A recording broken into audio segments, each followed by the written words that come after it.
Lock in. Oklahoma.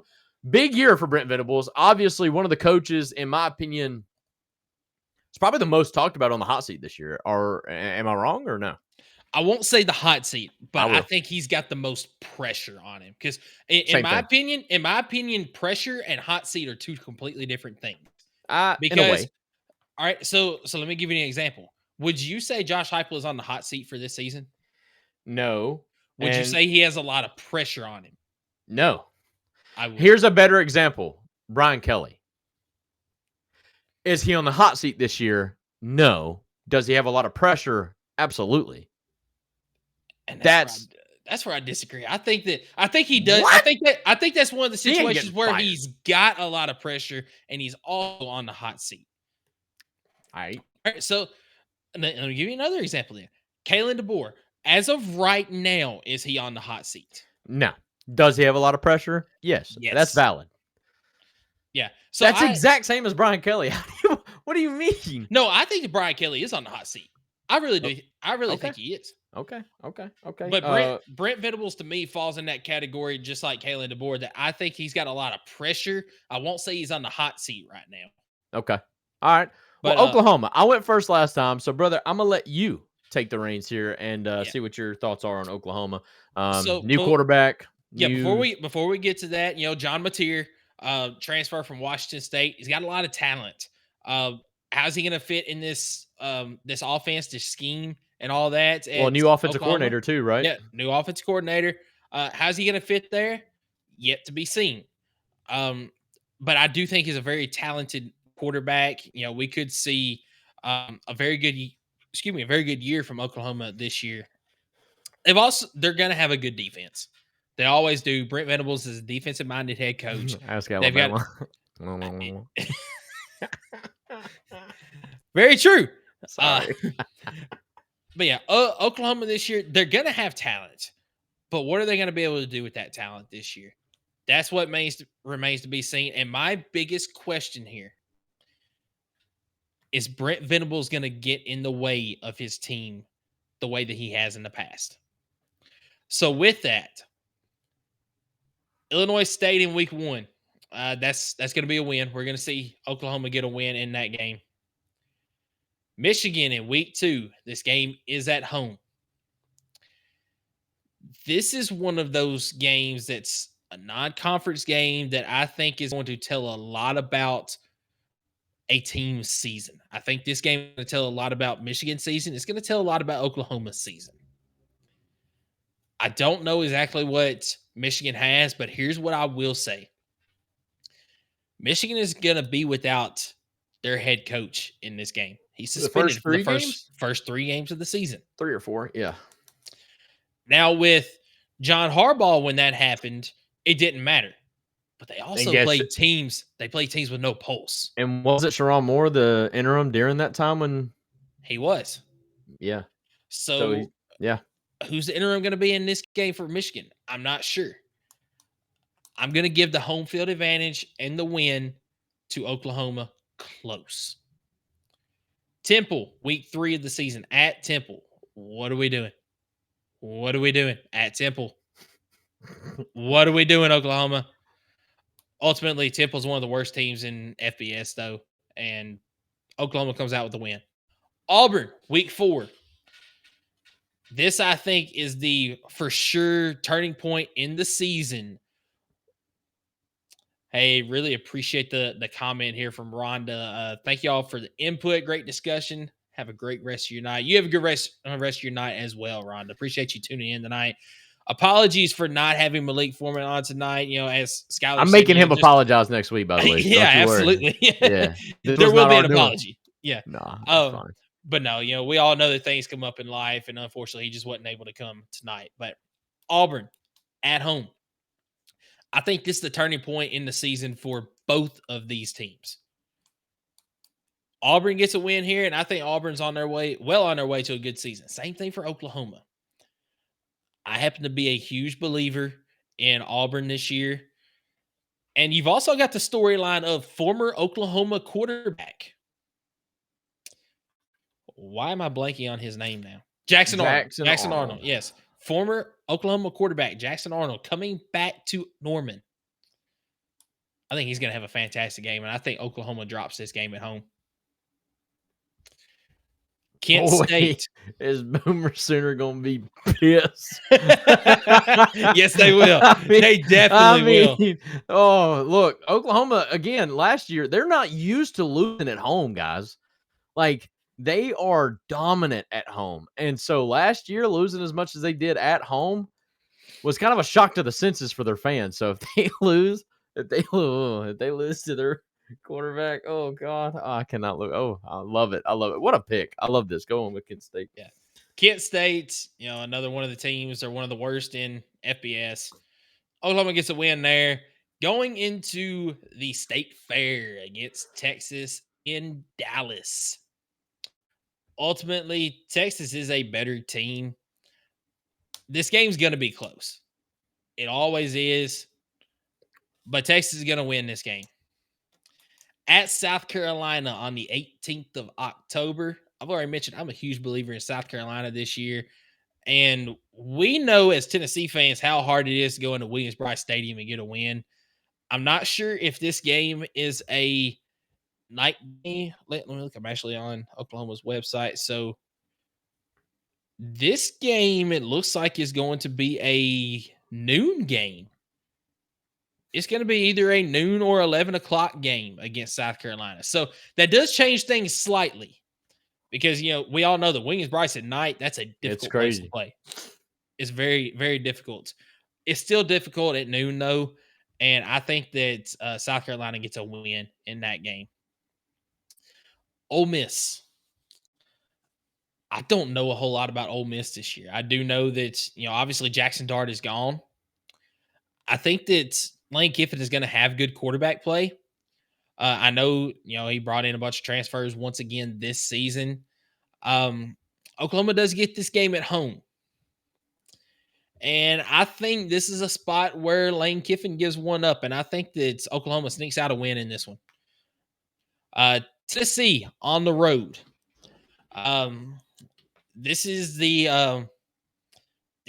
end of a pretty difficult stretch for Oklahoma. You got Texas in Dallas, and then you go on the road to South Carolina before playing against Ole Miss at home. And I'm curious what Oklahoma's going to have at this point in the season. And I think that Tennessee, the kneeling effect is going to be real in this one. This is going to be a flex game, which means that it's either going to be afternoon or night. I've got a feeling it's going to be a night game.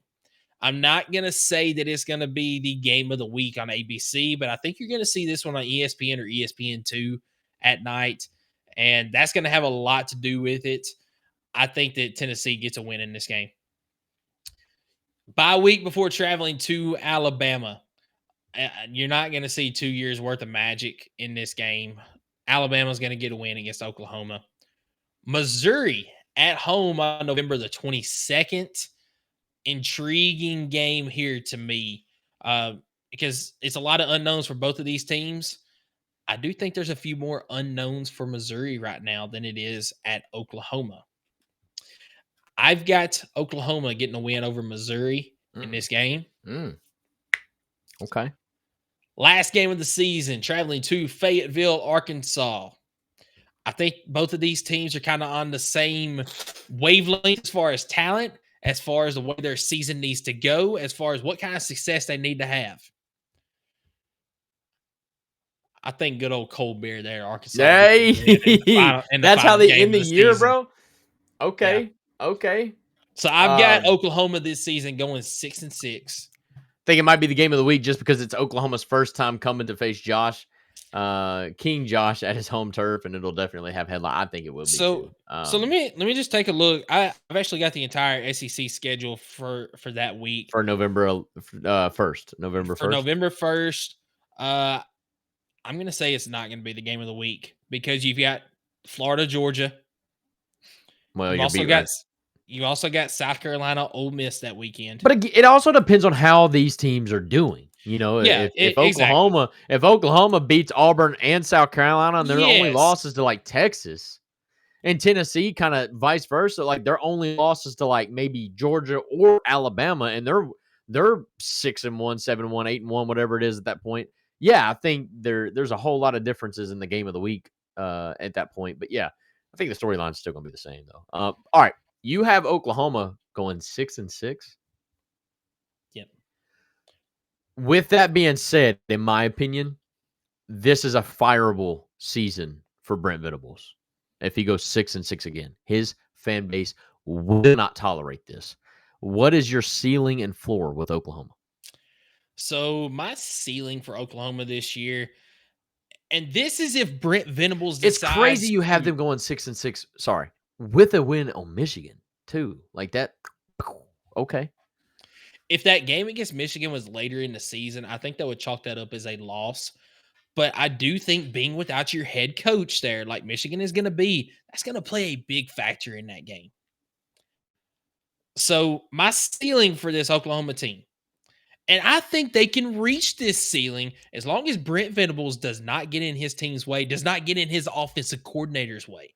This is what, for me, Oklahoma's success this year hinges on Brent Venables giving up the total control type role that he has played in years past, especially last year, as far as he wants complete control of his team, including the offense.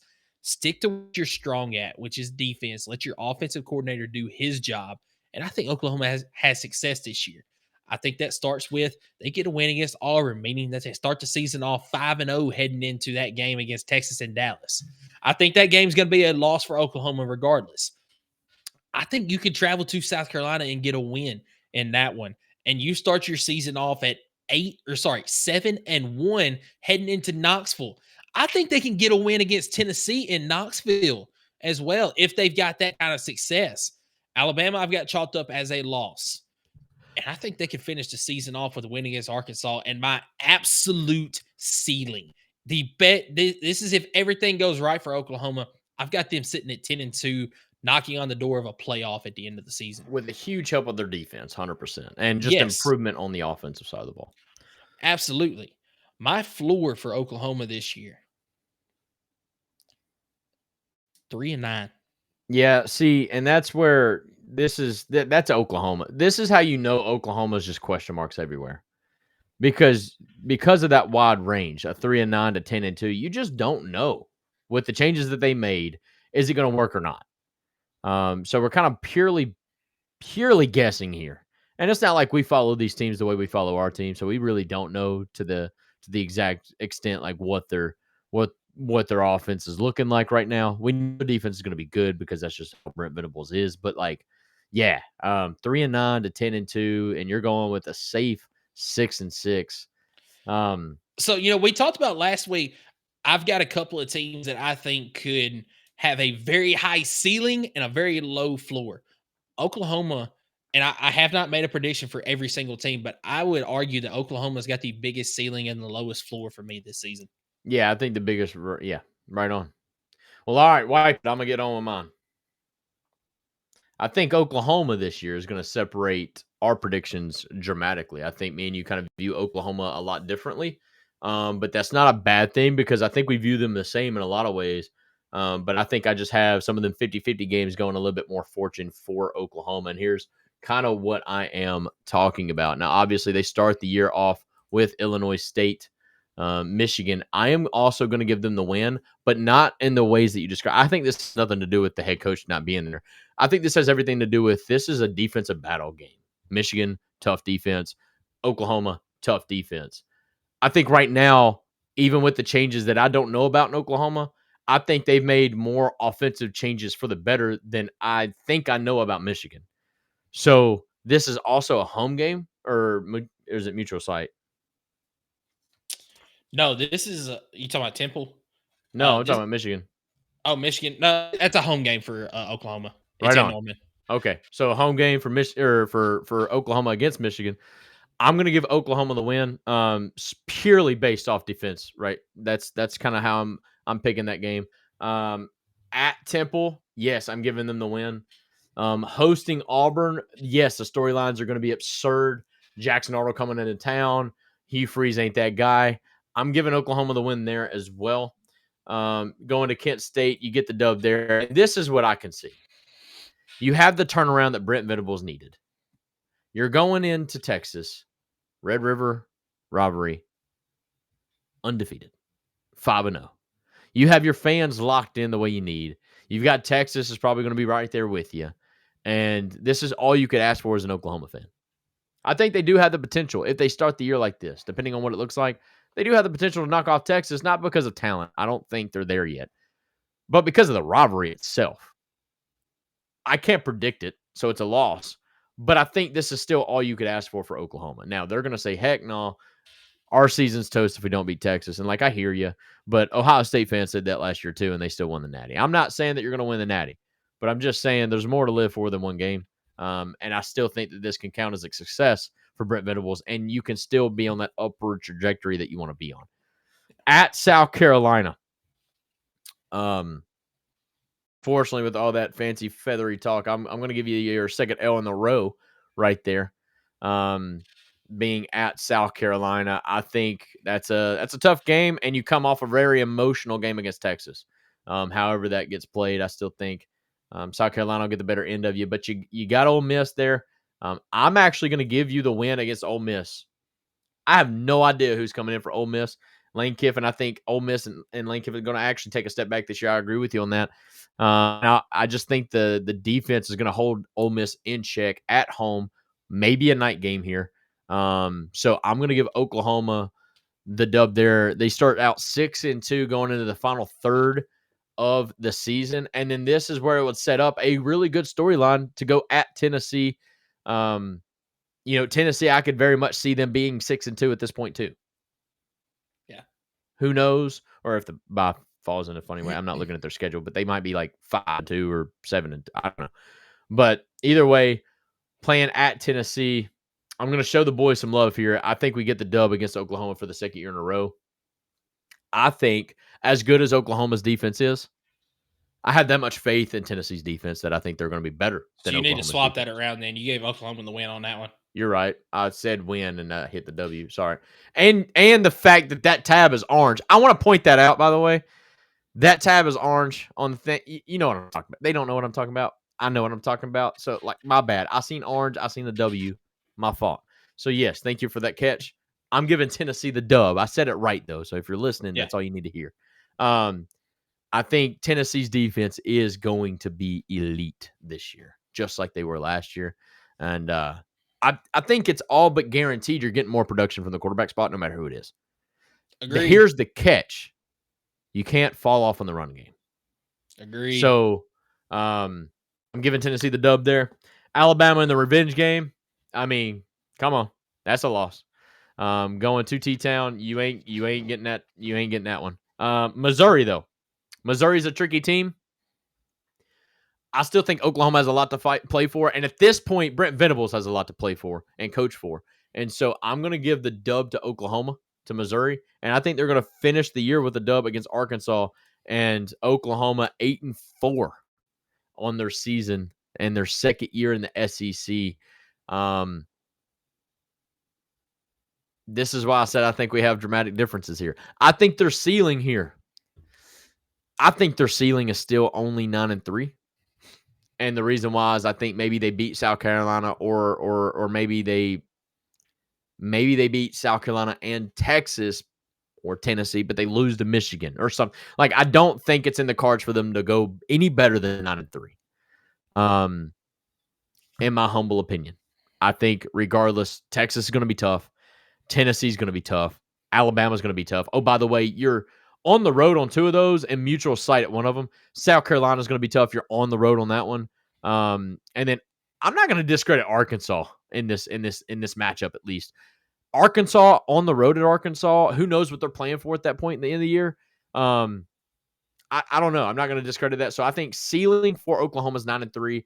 I do think the floor is 6-6. And if they go 6-6, yeah, it's going to be some hard conversations in Norman. So you don't think that they go any worse than 6-6? No, I think regardless, they beat Illinois State, Kent State. I think they beat Temple.